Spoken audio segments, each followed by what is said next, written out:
Dans cette vidéo, on va parler d'intelligence artificielle et en particulier de la causalité en machine learning.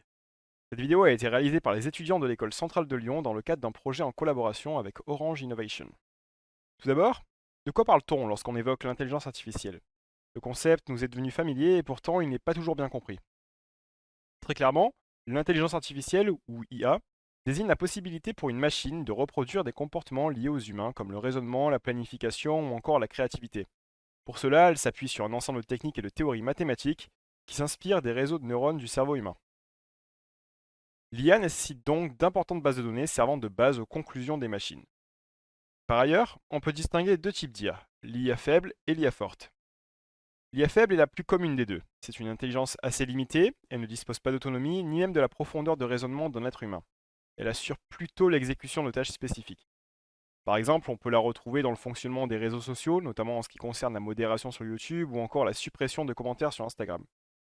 Dans la médecine, l'IA peut permettre de détecter des anomalies difficilement visibles à l'œil nu, tandis que le traitement des CV est lui aussi souvent réalisé par des algorithmes d'IA faibles. L'IA forte, quant à elle, se veut plus complète que l'IA faible, mais reste encore difficilement observée aujourd'hui. Elle se caractérise par une capacité de raisonnement similaire à l'homme, il faut donc la voir comme un outil très puissant.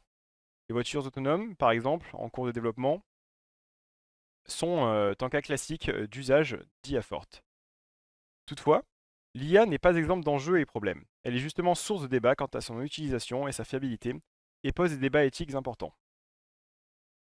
Maintenant que vous avez une idée claire de ce qu'est l'intelligence artificielle, nous allons discuter des problématiques qui en découlent. De par leur intégration dans notre société, les erreurs issues des résultats d'algorithmes d'IA ont un impact négatif sur celle-ci, notamment lorsqu'elles soulèvent des questionnements éthiques. Les exemples d'erreurs aux conséquences discriminatoires sont nombreux. En 2015, c'est la photo d'un couple afro-américain qui est tagué gorille par un logiciel de reconnaissance faciale développé par Google. Ceci a notamment remis en cause la pertinence des données employées. Autre exemple, les offres d'emploi proposées aux femmes sur certains sites sont moins rémunératrices que celles proposées aux hommes. Dans ce cas, on retrouve une transmission des discriminations de notre société au sein des algorithmes d'IA.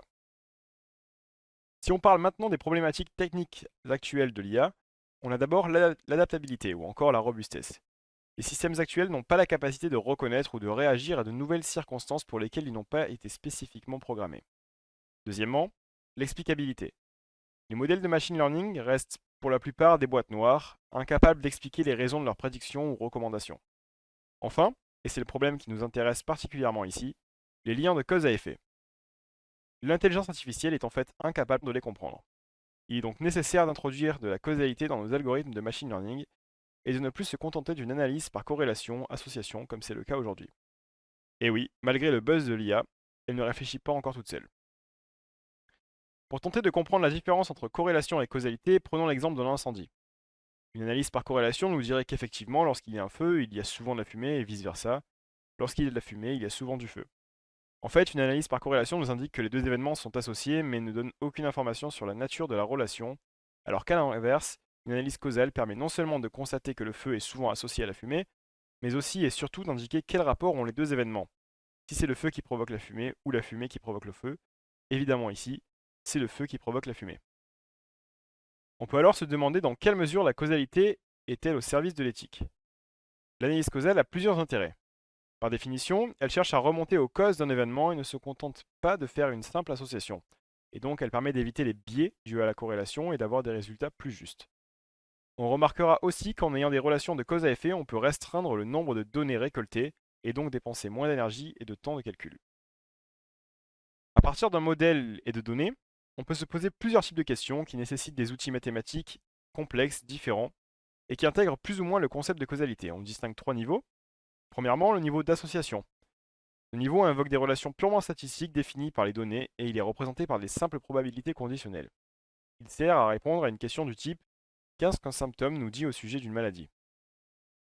Le niveau d'intervention, lui, implique non seulement d'observer mais aussi de changer ce qu'on observe. Il sert à répondre à une question du type si je prends de l'aspirine, est-ce que ma migraine va s'arrêter? Enfin, le dernier niveau d'analyse causale est l'analyse contrefactuelle. Ce niveau implique un raisonnement en rétrospective. Il estime des résultats non observés. Une question à laquelle peut répondre ce niveau serait est-ce que c'est l'aspirine qui a arrêté ma migraine? En résumé, s'il faut retenir une seule chose, c'est que l'analyse causale permet de lever le voile sur les relations de cause à effet. Mais alors, comment exprimer mathématiquement le fait que les symptômes ne sont pas les causes d'une maladie? La solution trouvée par le généticien Cyril Wright dans les années 1920 utilise une combinaison d'équations et de graphiques pour communiquer les relations causales. Cette représentation graphique est nécessaire car les équations algébriques sont des objets symétriques, ce qui peut entraîner une confusion dans l'interprétation. Ainsi, il faut avoir un modèle de graphe où les flèches sont tracées des causes à leurs effets, et plus important encore, où l'absence de flèches représente l'affirmation empirique qu'une variable est indépendante d'une autre.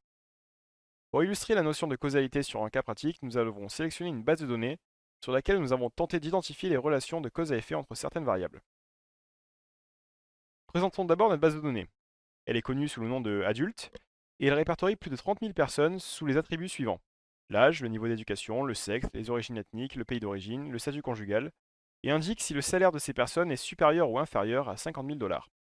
Ici, on veut établir des relations de causalité existantes entre ces variables pour identifier des discriminations potentielles au niveau du salaire.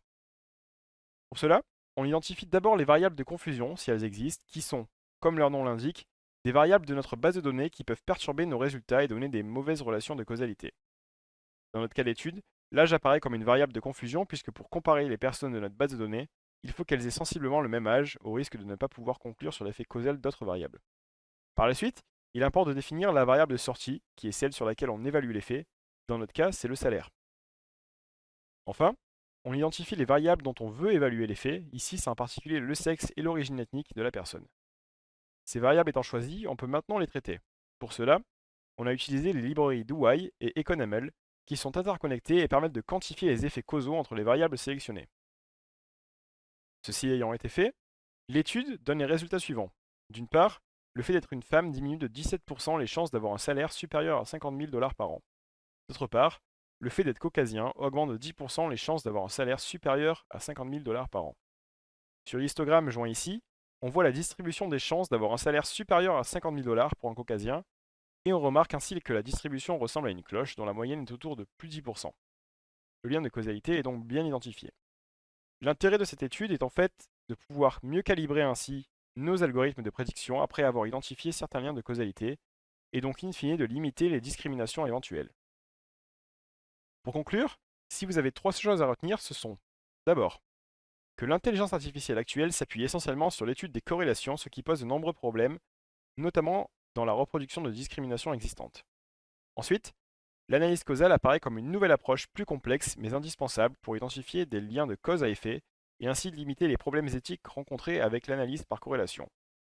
Enfin, nous avons, dans notre cas d'étude, réalisé de l'inférence causale en identifiant des relations entre des variables bien choisies, mais il existe aussi une technique plus complète, le causal discovery, qui permet de trouver des relations sans a priori sur le lien entre les variables de départ. Merci de votre attention.